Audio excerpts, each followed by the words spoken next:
Did you know that 20% of budding entrepreneurs quit before the end of their first year? I know a huge majority of people that decide that they value the freedom, the legacy building, and the financial independence that comes with entrepreneurship up and go another direction, generally back to where they started before they've even filed their first Schedule C. And worse than that, 50% of those that do make it past that first milestone will fail by year 5.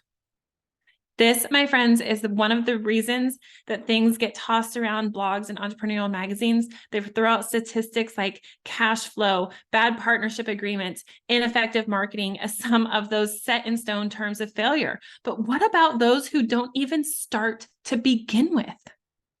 John Maxwell, one of my favorite people ever, has a great theory about the stages of the entrepreneurial dream. He talks about stage 1, you thought it.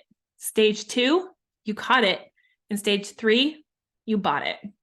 Stage 1, you think that. It's the first stage of an idea. It's the fleeting thought, the epiphany. It leaves as fast as it hits you. And then other times it leads to stage 2, where you catch it. This is when you have thought about it enough times that you actually say it out loud. Maybe you tell your spouse or your friend, or you mention it over brunch, but it still feels a little bit out of reach, but you've caught the vision. Where we see the drop-off is between stages 2 and 3, between the caught it and the bought it. Why? Doubt, fear, emotional unavailability, lack of support or enthusiasm from peers or family, perfectionism, lack of discipline, lack of time. Any of this ringing a bell to you? In order to buy into the dream, you have to take an action. It's the transition from idea to identity.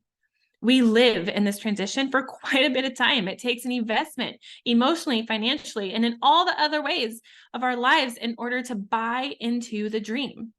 And so when the stormy days of entrepreneurship inevitably come, the transition is shaken.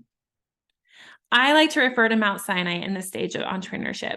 Hesitant, but trusting, though it wouldn't take much to make the Israelites spin on their heels and march back to slavery, but the perseverance is where the glory is.